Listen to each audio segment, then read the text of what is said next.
can take their time and get down the field. There's plenty of time left. All these things right now, it all goes to the Philadelphia Eagle defense. And the Jets are trying to defy the scenario that has plagued them all season long. Second half collapses. Second down and 6. Richie Anderson in motion right. And the pass deflected by Zordich. And he still has not been hit and now knocked out of bounds. Michael Zordich with his second interception of the game. Dick, remember earlier when Zordich made the pick, he gave the big cushion and he played off? Guess what? He changed it up. He gave the big cushion and then boom, he jumped the coverage because he anticipated Foley. Watch, he had to go out top. Now he's going to give the cushion. Now look at him break. He breaks. They were going to run a stop and go on him. At least the receiver thought. Foley sees it. Zordich anticipates, and it's a monster play by Zordich. Intended for Richie Anderson, and so Zordich with his second pick. 4 turnovers by the Jets, and has Rich Kotite and the Jet fans seen this before? 8 turnovers in the game, 4 by each side, and the Eagles with a first down on the Jet 18. Trailing by 6. Ricky Waters gets inside the 15-yard line. A good gain on first down. No, you mentioned earlier about if the Eagles feel the sense of urgency. I think when the clock is running and you're down to 5:55 and you're down by 6 points and the playoffs are sitting right in front of him, yeah, you start to feel it. And Michael Zordich felt it and made the difference. This Eagle team has awakened here in the fourth quarter. Second down and 6. Pressure on Detmer, and the pass, Irving Fryer, touchdown, Philly.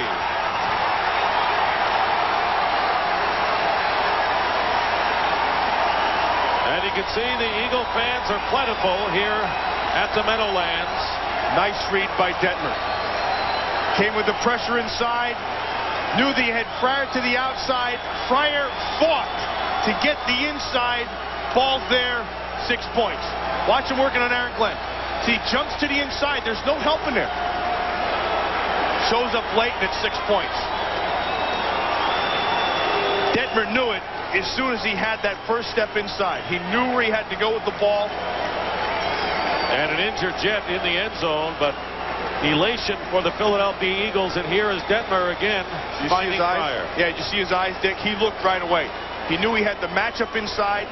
He knew that he had a physical guy in Fryer to get on the inside of Glenn, and he came through. And it's Aaron Glenn who appears to be the Jet shaken up. But what's interesting to note here is that on both of Michael Zordich's interceptions, Irving Fryer caught the touchdown pass to capitalize on that. Zordich has been the difference in the game. I mean, he's made huge plays, and he's played a sound game in the run game. All from a guy who everybody says can't run, and so what do? They put him in coverage with his lack of speed, and he beats you with his head. So there you see the frustration on the face of Rich Kotite as the Eagles have tied the score 20-20 with 5:29 to go. And Gary Anderson will come on to try to give the Eagles their first lead of the game. Ball's thrown. Aaron Glenn is going to come into your picture right there at the end. And there's the hit. Boom. Jones hit him.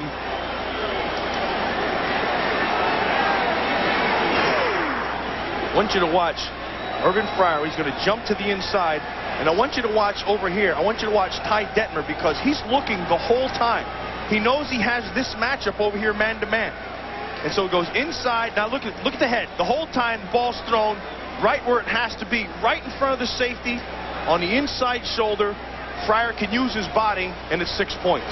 And for the first time in the 10-year career of Michael Zordich, he has picked off 2 passes in the same game, and a big one for the Philadelphia Eagles as Aaron Glenn gets up to the applause of the Jet fans here.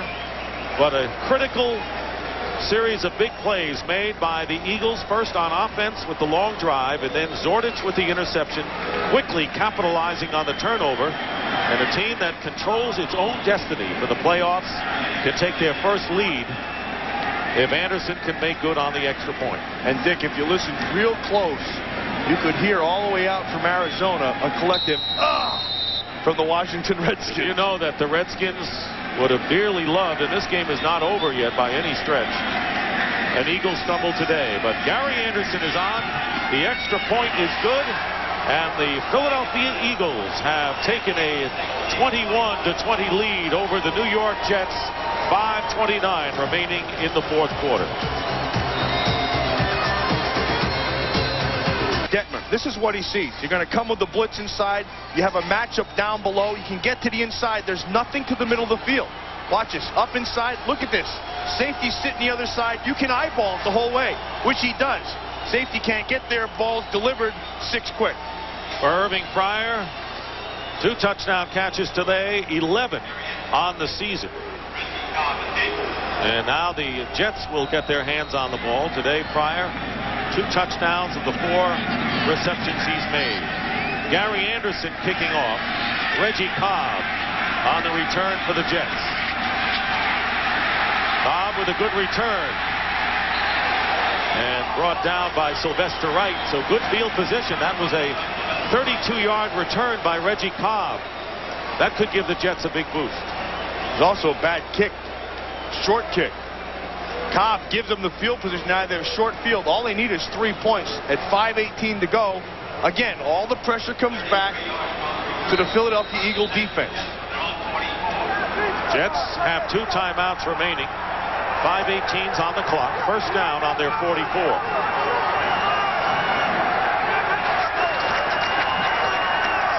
Glenn Foley's pass is caught by Clip8. And his extra effort gives them the first down to the Eagle 44-yard line. And right now, for a McDonald's game break, let's return to JB at our Fox Television Center. Dick, still a lot at stake tomorrow as San Francisco is still in the hunt for the NFC West title, while 1,400-yard rusher Jerome Bettis of the Steelers will test his sore ankle. The Steelers looking for a first-round bye. It all begins with the pregame show at 12 noon. Back to Dick and Matt. All right, JB, big series of games tomorrow on Fox. Jets with a first down on the Eagles 44. And this pass in and out of the hands of Webster Slaughter. He had the ball in his hands but couldn't hold on. Bobby Taylor was defending downfield. Watch Bobby Taylor, number 21 down here. I don't understand this. You walk up to get a jam, get a jam. And then he's just going to play the sideline as the extra defender.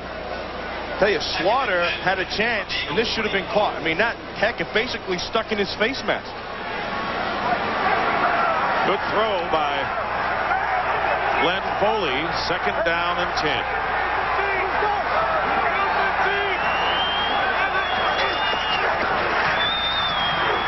Foley with an out pattern, and it's caught by Kyle Brady For a loss of 1. And a flag is down. Penalty down at the 40. Busy day for Larry Nemmers and crew. This one's going to go against Bobby Taylor. Illegal hands to the face on the defense, number 21. That's a 5-yard penalty. Automatic first down. Not had a stellar day out there on the corner. We talked about when you're up here to make sure you get a jam if you're out there.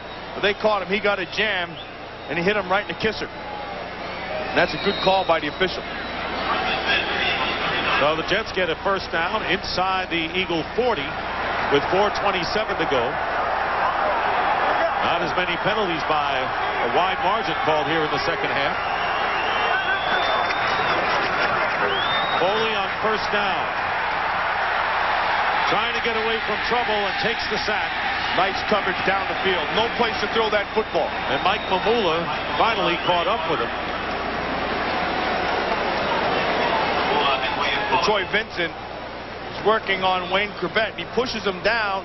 Now he knows he has help to the top side. But now once things break down, you have to plaster your receivers. Sean Johnson running with Don Griffin. Griffin stays with it the whole way. Now, remember, once the coverage breaks down, I mean the pocket breaks down, then you have to turn and plaster the receivers. Second and 12. Quick release, tip ball. Intercepted by William Thomas. And a big turnover. So the inexperience and the bad breaks that befall a 1-13 team evident here in the fourth quarter as the Philadelphia Eagles now on the 5th Jet turnover get the ball back, leading by 1 with 3:43 to go. And it's been that kind of a year, and actually that kind of many years for the New York Jets. Well, the Jets won the first 3.5 quarters. But the ball got tipped up in the air, I think, by Troy Vincent. And then Willie Thomas is right where he had to be. There's the ball tipped, and it looked like it was Troy Vincent. And then William Thomas made the pick. That's Thomas's 3rd interception of the year, and the Eagles with a first down on the 36. Ricky Waters dives forward for about a yard. Well, Glenn Foley starting his 2nd NFL game. Completed 9 of 12, a good first half, but things haven't gone his way with 3 interceptions here in the second half. That was the good half, and down here, this is the bad half. The Jets have called a timeout, their 2nd. 9 turnovers in this game, and the ones lately have put a dagger in the heart of the Jets. And 20-14 all. But 7 points have come off a turnover. You know, Foley kind of looks like Boomer. Doesn't he? Doesn't he look like Boomer last year right there? Boomer went back to Arizona after walking out for a day. No head coach has finished his Jet career over 500, and that speaks not so much to Richie Kotite's reign with the Jets, but the other coaches. That includes the guy who won a Super Bowl, Reeve Eubank. 2nd and 8 on the 38-yard line, and the give is to Charlie Garner. Garner with good speed. Gets into Jet territory and ridden out of bounds by Victor Green, and a big gain of 45 yards by Charlie Garner. Dick, the whole thing starts up front with Kevin Turner on a nice block inside. Man, he takes on the backer. Boom, watch Kevin Turner, 34. Watch him, right? Boom, right there. Look at that. That's a great block. And then right here on Marvin Jones. And then Chris T. Jones gets on Lonnie Young, gets away with a little bit of a hold. But Charlie Garner's off to the races. And it's his longest run from scrimmage this year for Charlie Garner. So you don't see any fight right at the air. You don't see any lack of fight from Victor Green again. And a first down on the 17. And the give is to Garner. He stayed in the game after that long run and carries it to the 15-yard line. Eagles 8-6 and leading here 21-20. Here is the Eagle playoff story. They clinch a playoff spot with a win here and a loss by the Redskins against the Cardinals tomorrow. Or if the Eagles win their 2 remaining games this week and next week in their finale against the Cardinals at home, they will go to the playoffs. 2nd and 8 on the Jet 15. Keeping it on the ground, Garner gets a couple. The Jets have 1 timeout remaining. You know, last week, and they're going to use it here. Along with that rock. Last week, after that Indianapolis game, Ray Rhodes was so disgusted. He came in and he watched the tapes, and he watched them all night long. Started putting the game plan together for this week. He got home real late at night, tried to sneak in the house, and his daughter Raven, who's 10 years old, saw him walk by. And she called out to him. She said, "Daddy," and he turned back and said, "Yeah, baby, what's wrong?" She said, "You guys stink." and Ray said, "You know what? You might be right, but we're going to get this thing straightened out." Raven, his daughter, was right for 3.5 quarters today. And then they were able to turn it around right at the end. And the guy who was able to turn it was Michael Zordich with his heads-up play. First time in his career, 2 interceptions in 1 game. A 10-year veteran. tell you actually though, Dick, defensively the Eagles played pretty well all game long. Offensively, they got out of sync. They